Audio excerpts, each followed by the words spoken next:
It's getting cold. It is getting cold. Winter is coming.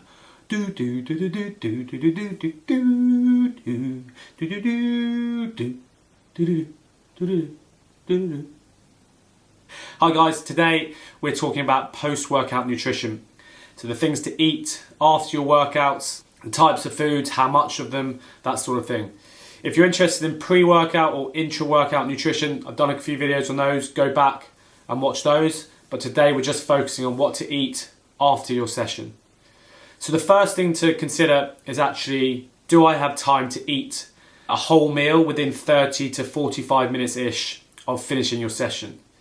If the answer is no, then that's when convenience items are going to be really important, just to get something in straight after your workout that's going to help recover from that session. So a convenience item like a protein shake, some pre-cooked meats, apples, bananas, so a mixture of kind of some good quality proteins and some carbohydrates. The combination of those two are going to help with your kind of recovery, repair and growth. So if you haven't got time, if you've got to shoot off to a meeting or you're going for drinks with friends or something, at least prioritize something quick, simple and convenient, like a protein shake and a banana, something like that would be really good to get in.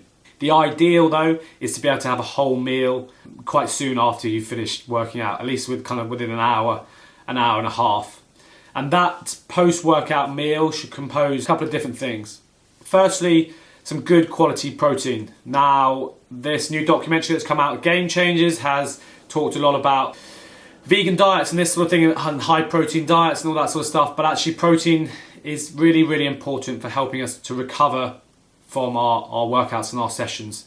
When we're working out, we're forming micro tears in our muscles, and without enough protein in the diet, we're not repairing those, and ultimately we won't be able to recover and come back to be able to work out harder and better next time, or cycle, run harder and faster the following time. So getting enough in the body in that window is really important.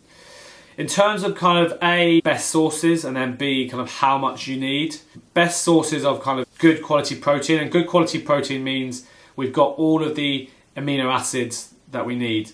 So amino acids are the building blocks of proteins. Animal products or animal meats will have all 20 of the amino acids in them, and so it's a little bit simpler in that respect. Vegetable sources of amino acids, you merely just have to kind of mix and match and make sure you're getting variety of vegan source or vegan or vegetarian sources of proteins in. In terms of top sources, things like chicken and turkey are really good.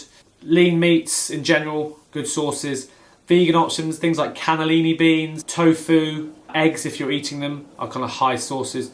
The other thing where we talk about is a good quality source of protein is actually the leucine content in the protein.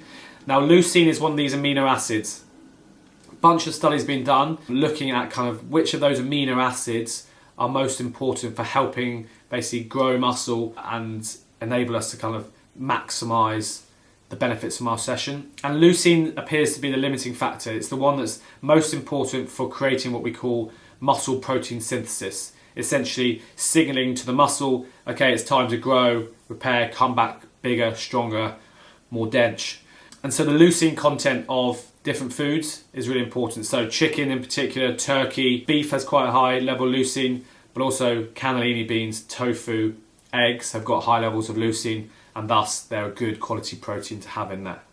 In terms of the amount you need, this is going to depend on you as kind of what your goals are, what type of athlete you are, what type of exerciser you are.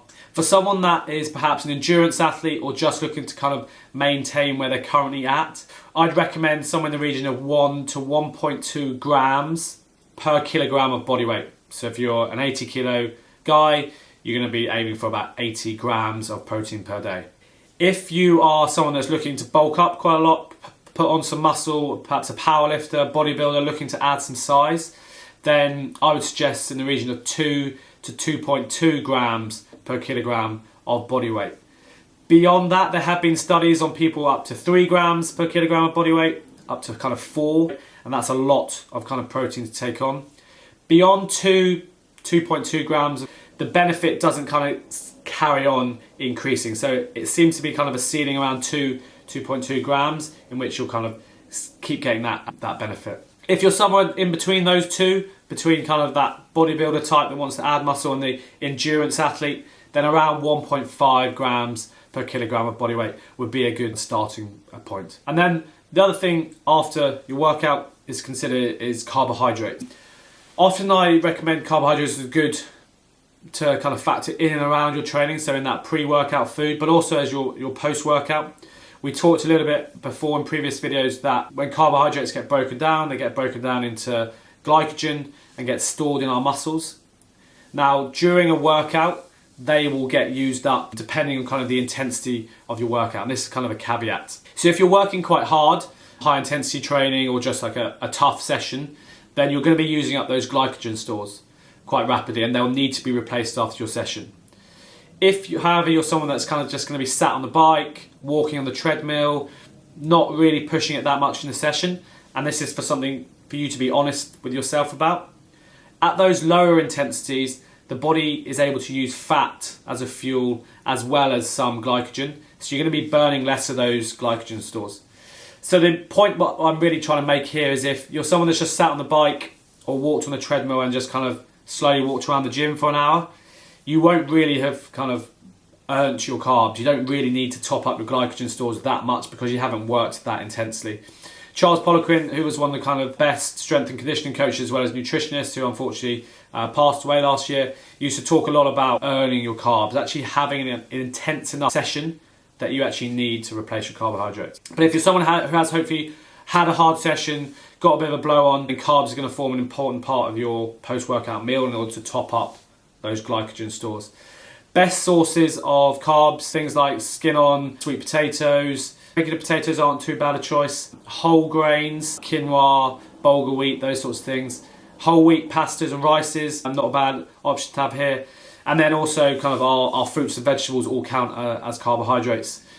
The fruits and vegetables also form an important part of that post-workout meal, because when we work out, when we do a big session or a big bike, run, swim, that can be quite intense on the immune system, and that's why a lot of athletes can actually be prone to little niggles, little kind of colds, flus, not quite feeling themselves under the weather a little bit because of the toll that working out hard can put on our immune system. So making sure you get lots of fruits and veg in that post-workout meal as well will ensure you're topping yourself up with lots of micronutrients, all the vitamins A through to K, as well as minerals like magnesium, calcium, zinc. So dark leafy greens would be a really good one. They tend to contain a lot of calcium and magnesium in particular, especially important if you're working out a lot. So post-workout nutrition, can you get a whole meal in within 45 minutes? If not, convenience items like a protein shake, banana, something like that. If you can, within kind of 45 minutes to an hour, a whole meal is perfect. Good protein source, high in leucine, if your goal is to kind of build some muscle strength and kind of repair and grow faster. And there are some good quality carbohydrates if you've had a pretty intense session and not just kind of sat on the bike for an hour. Lots of fruits and vegetables, just kind of a core element to any healthy diet in my opinion, but especially important for athletes in order to keep their immune system running smoothly, especially as we come into winter. Colds, tickles, coughs, all sorts of things are floating around. So actually battle hardening yourself is going to be really important.